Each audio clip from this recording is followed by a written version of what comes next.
far, you've been a bit curious about this amazing dune lake system that is unique to our area among just a few others in the world. Today, we will debunk some of those myths you might believe about the sweet tea colored water we call our dune lake system.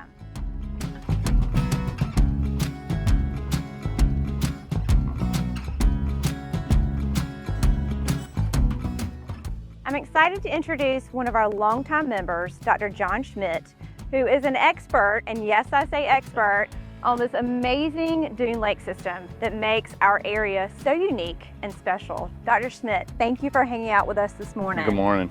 Good to be here. Beautiful. And you've been a member for a long time. Yeah, 2013, I think. Yep. Fantastic. And many of you may have met Miss Denise, his wife, and their grandchildren as well, who have taken part playing in this beautiful area. So tell us, many of our members and prospective members ask the question, why do you have that brown water coming through our beach? Coastal dune lakes are watersheds that are connected to the Gulf of Mexico periodically. There's a lot of places in the world with lakes and dunes, and they're not the same thing. These lakes are filled with groundwater and surface water runoff. So the reason why they turn that nice Coca-Cola color is because that water infiltrates through the oak leaves and the pine needles, and it gives it that tannin color. Actually, the Native Americans used to look forward to coming into these ponds because the water is slightly acidic because of those tannins and would help relieve all the bug bites and stuff that they would have on their skin. So they kind of viewed it as sort of like a spa. So it is not polluted. It's actually very good quality water. It just has a lot of organic material suspended in it, which gives it that color of kind of Coca-Cola. Very neat. Well, thank you for demystifying that for us. We appreciate it. So what should we do to help maintain this area? They're very protected from what I understand. Yes, so Walton County has 13 coastal dune lakes. They're all protected by code and also Florida statute. They're outstanding waters in that they're unique to the world. There's only one other place that has them like this. And then what the county has done is they've created buffers around not only the lakes, but the outlets themselves to prevent development. Because as soon as you start changing the watershed, you'll change the quality of the water.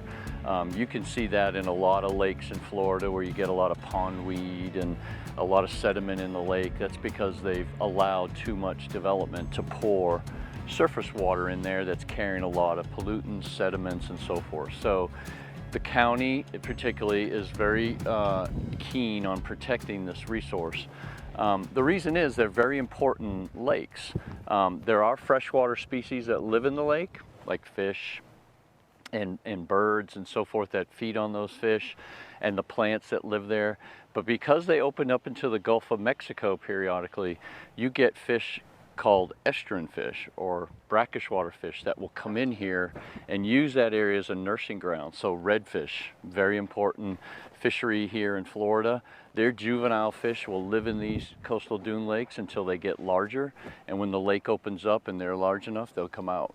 That's why when you see the lake break out into the Gulf of Mexico, you'll see all kinds of birds and animals feeding around there because all these juvenile fish are coming out into the Gulf of Mexico. So it's a very critical habitat and nursery for the animals that live here. So as far as recreation, what are we permitted to do in these beautiful dune lakes? So they're great for canoeing or paddleboarding. If you're really adventurous, you can snorkel around. Maybe you could see an alligator, or but you'll see lots of birds, lots of wading birds in the vegetation.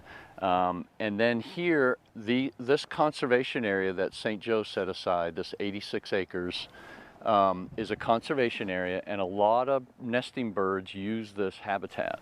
And if you're very adventurous, bring a little net and see what you can catch and see. Well, that is fantastic. Yeah. Thank you for your willingness to spend some time with us this morning, your volunteerism as far as spending time with the children of the club. We really appreciate it. Yeah. And thank you again. Thank you.